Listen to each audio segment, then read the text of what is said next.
O camponês acordava quando o céu ainda estava escuro, e antes mesmo de dar o primeiro passo para fora de casa, ele já sentia o peso do dia inteiro nos ombros, como se a madrugada não fosse descanso, mas apenas a primeira parte do esforço. Ele ficou parado na porta da cabana rústica, encarando o azul profundo do céu e a luz fraca do amanhecer, que ainda não tinha coragem de nascer por completo, respirando fundo, como quem pede forças, sem dizer uma palavra, porque havia coisas que ele não conseguia mais explicar nem para si mesmo, e mesmo assim precisava continuar. Atrás da casa, o campo se estendia como um lembrete duro do que ele carregava. Chão seco, pedras espalhadas, rachaduras que pareciam cicatrizes antigas, e um silêncio que só era quebrado pelo vento passando por cima da terra irregular. Ao longe, quase como provocação, os campos de outros camponeses tinham um verde mais vivo, uma aparência mais leve, como se a vida escolhesse dar facilidade a uns e dureza a outros, e ele sentia a comparação doer sem precisar que ninguém dissesse nada, porque a diferença estava ali, na paisagem todos os dias. Às vezes, quando ele segurava a enxada ou ficava olhando o solo sem saber por onde começar, a memória do pai voltava com força, como se o passado se levantasse do chão para trabalhar ao lado dele. Ele lembrava do velho homem curvado, repetindo gestos com paciência, e aquela lembrança vinha quase como um fantasma calmo, não para assustar, mas para lembrar que aquela terra já tinha sido suportada por outras mãos antes das dele, e que a herança não era só o pedaço de chão, era a resistência que ele ainda tentava aprender. O tempo passou do jeito que passa para quem sofre, em ciclos repetidos que cansam mais do que qualquer tempestade. Ele plantava, cuidava, esperava e via falhar. Plantava de novo, insistia mais e via falhar outra vez. E assim as estações pareciam se sobrepor como páginas iguais, com céus mudando de cor, dias de sol forte, chuvas fora de hora, ventos, frios, e ele sempre sozinho no mesmo lugar, como se a vida estivesse testando até onde alguém pode continuar sem receber nada em troca. E quando os outros percebiam que ele ainda insistia, vinham os olhares, as conversas de canto de boca e os dedos apontando de longe, como se o esforço dele fosse um espetáculo triste que servia de aviso para quem queria aprender sem precisar sofrer. Ele continuava trabalhando em silêncio, porque discutir não fazia a terra produzir, e porque ele já tinha aprendido que certas humilhações não vêm em forma de grito, vêm em forma de riso contido, em forma de julgamento, em forma de gente que se sente melhor só por olhar para a dor do outro. Houve um período em que o sol parecia mais perto do que o normal, queimando sem piedade, e o chão se abriu em fendas largas, como se até a terra estivesse desistindo. As plantas murchavam antes de crescer, o ar ficava pesado, e ele parou no meio do campo, curvado, com as mãos apoiadas nos joelhos, sentindo o peito apertar não apenas pelo cansaço físico, mas por aquela sensação de que ele estava lutando contra algo maior do que ele, algo que não podia ser vencido com força, apenas com uma persistência que já estava quase no fim. Enquanto ele resistia, os vizinhos começaram a ir embora, carregando coisas em carroças, juntando móveis, levando crianças e animais para longe, como se a vila inteira estivesse deixando para trás tudo o que um dia acreditou. Ele via aquilo da própria terra, parado, assistindo às despedidas acontecerem sem ser convidado a participar, e cada roda que passava, levantando poeira, parecia afirmar que todos tinham um caminho para seguir, menos ele, que permanecia preso onde a vida era mais dura. E como se não bastasse o campo falhar, vieram os problemas dentro do celeiro. Animais doentes, respiração pesada, olhos sem brilho, e ele se sentindo pequeno diante da própria incapacidade de salvar o pouco que ainda tinha. A luz era fraca, o ambiente parecia mais frio, e ele ficava ali olhando, preocupado, tentando fazer algo sem saber o quê, porque quando a vida começa a tirar tudo em sequência, até a esperança fica com medo de aparecer. Depois veio o pior sinal de todos, o ar do inverno se aproximando e o depósito quase vazio, poucas sacas, poucas ferramentas úteis, quase nada para garantir os próximos meses. Ele ficou dentro do celeiro como quem visita um lugar que já perdeu a função, sentindo o silêncio gelado ocupar tudo, e naquele momento a ideia de desistir não parecia covardia, parecia apenas lógica, porque ele não via mais como continuar alimentando uma luta que não devolvia nada. Naquela noite, ele foi para o campo sozinho, e o céu cheio de estrelas parecia indiferente ao sofrimento humano. O vento cortava, e ele ficou parado no meio da escuridão, olhando o próprio chão como se esperasse uma resposta. E era estranho porque não era uma revolta barulhenta, era um pensamento silencioso, profundo, daquele tipo que só aparece quando a pessoa entende que ninguém virá resolver por ela, e que talvez o maior inimigo seja a sensação de estar invisível. Foi ali, sob aquela luz fria e distante, que ele notou algo que nunca tinha enxergado antes. Os sulcos estavam fundos, a terra estava trabalhada de um jeito que não parecia, e havia uma espécie de preparo escondido, uma marca de anos de insistência que ninguém via de longe. Ele se agachou, passou a mão pelo chão revolvido, percebeu a firmeza daquele trabalho acumulado e, pela primeira vez em muito tempo, ele sentiu uma dúvida nova nascer dentro dele. Não uma dúvida que derruba, mas uma dúvida que levanta. E se isso tudo não fosse o fim? No dia seguinte, em vez de anunciar que venderia a terra, ele fez o oposto e começou a cavar mais fundo, como se aquela decisão fosse o último gesto de alguém que não tinha mais nada além do próprio caráter. Os vizinhos observavam de longe, balançando a cabeça, certos de que ele tinha perdido o juízo, e ele ouvia os comentários como quem ouve vento passando. Não porque não doesse, mas porque naquele ponto desistir parecia ainda pior do que continuar sem garantias. E assim, ele seguiu até o pôr do sol, trabalhando com o corpo cansado e uma determinação quieta que não precisava ser provada a ninguém. A luz laranja deixava o campo com um tom quase bonito, e a silhueta dele recortada contra o céu parecia a imagem perfeita de alguém que não venceu ainda, mas decidiu permanecer, mesmo sem entender, mesmo sem resultado, apenas porque alguma coisa dentro dele dizia que aquele castigo tinha um caminho escondido, e que talvez o propósito não apareça para quem corre, mas para quem aguenta ficar.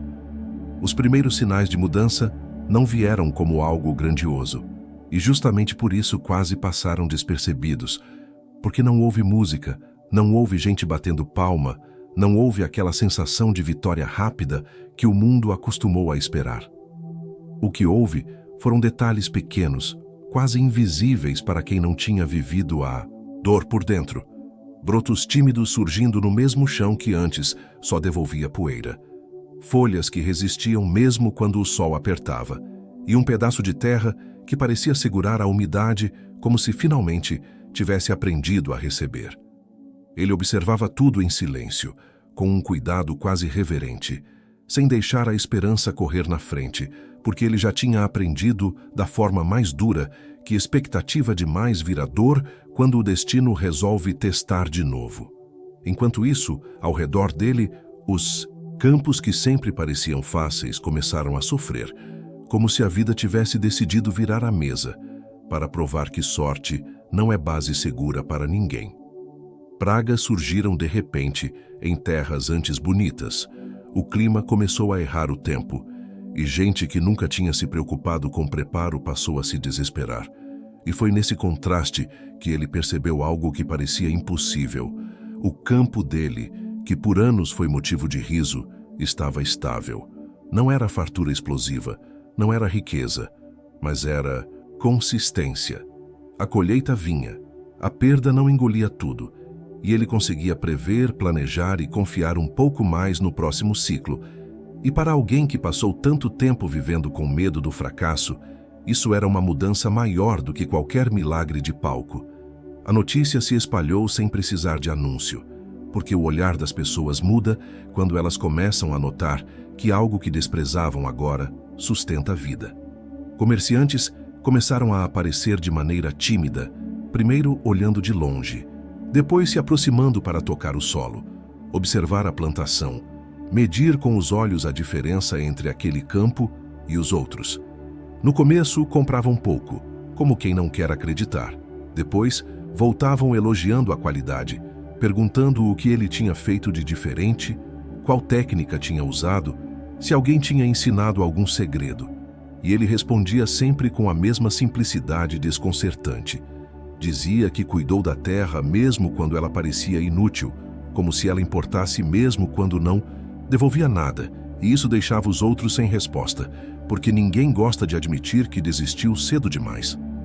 Dentro de casa, a mudança foi sentida antes de qualquer reconhecimento externo, porque há vitórias que primeiro curam o ambiente e só depois aparecem em números. A tensão constante diminuiu, as conversas à mesa ficaram menos pesadas e aquele medo silencioso que acompanhava cada refeição começou a recuar como sombra quando a luz entra. As crianças passaram a enxergar o pai de outra forma, não mais como alguém preso a uma vida dura, mas como alguém que permaneceu firme quando tudo indicava que o caminho deveria ter sido abandonado. E aquele olhar novo valia mais do que qualquer lucro, porque curava feridas que o dinheiro não alcança, aquelas feridas que nascem quando alguém se sente incapaz de proteger a própria família. Com o tempo, os mesmos que antes criticavam começaram a se aproximar, e isso acontece sempre. Quando alguém vence, até quem duvidava quer entender como.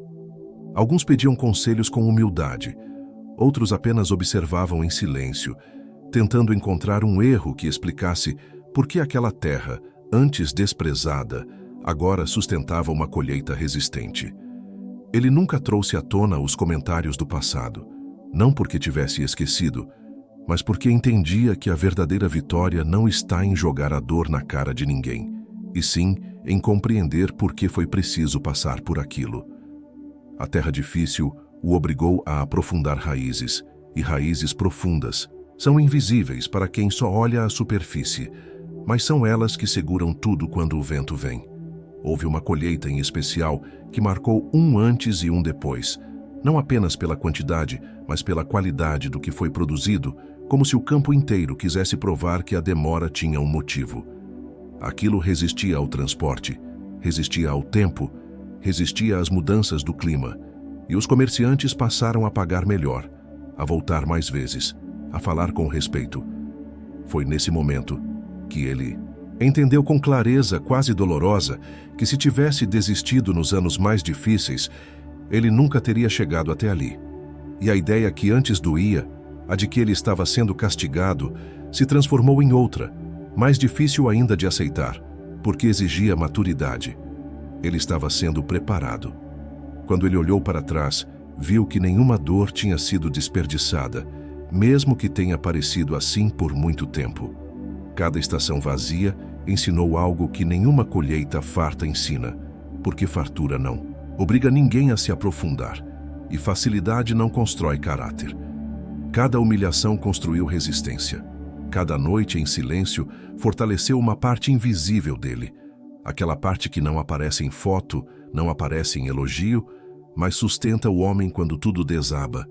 Enquanto outros buscavam atalhos e caminhos fáceis, ele foi forçado a construir uma base sólida, e a base sólida sustenta não apenas o que se colhe, mas quem colhe. A história dele começou a se espalhar, e é curioso como as pessoas transformam o sofrimento em exemplo depois que o final melhora. Mas ele nunca se colocou como herói, nunca se apresentou como alguém especial, porque dentro dele ainda morava o mesmo homem que quase desistiu e que aprendeu a continuar mesmo sem entender. Ele dizia que apenas seguiu porque não sabia desistir, e essa frase tocava profundamente quem ouvia, porque revelava uma verdade que muitos evitam aceitar. Nem sempre é preciso entender o propósito para continuar. Muitas vezes, o propósito só se revela depois que a travessia termina. E até lá, tudo o que existe é persistência.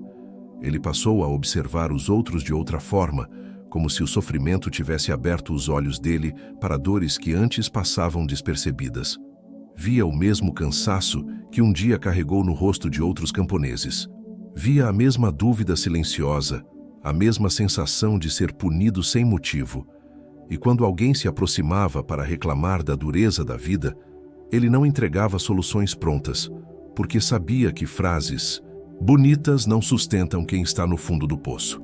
Ele só dizia com calma e sem orgulho que algumas terras parecem ingratas porque exigem mais preparo antes de florescer, e que nem todo atraso é castigo, às vezes é proteção. Com o passar dos anos, ele não se tornou rico, nem famoso, nem poderoso, mas se tornou inteiro, e isso é raro.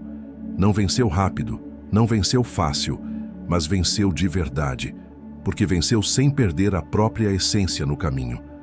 A paz dele vinha do entendimento de que o sofrimento não o destruiu, apenas o moldou. De que aquilo que parecia atraso foi, na verdade, proteção. E de que aquilo que parecia castigo foi o caminho exato, o único que poderia ter construído nele a força necessária para sustentar o que veio depois. E se hoje a vida está te apertando, te testando, te fazendo duvidar de tudo, talvez isso não seja punição, talvez seja preparo, mesmo que doa aceitar essa ideia agora. Talvez estejam cavando mais fundo em você porque o que vem depois exige raízes fortes, e raízes fortes não se fazem em terra fácil, nem em dias tranquilos. Nem todo solo fácil sustenta uma grande colheita, e nem toda estrada bonita leva para um lugar seguro.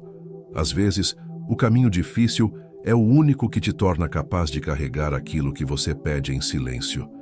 Essa história não é apenas sobre um camponês, é sobre qualquer pessoa que já pensou em desistir porque o caminho parecia injusto demais, sobre quem já se sentiu invisível, sobre quem já ficou sozinho carregando o peso que outros largaram. Se você chegou até aqui, é porque algo em você ainda acredita que existe sentido mesmo na dor, e eu quero que você segure isso por um instante, porque a vida tenta arrancar essa crença devagar, dia após dia, e a gente precisa lembrar que continuar já é um ato de coragem. E é por isso que agora eu te peço uma coisa simples, mas poderosa. Escreva nos comentários o que hoje parece um castigo na sua vida, porque quando você coloca em palavras, você percebe que não está sozinho e ainda pode inspirar alguém que está no mesmo silêncio.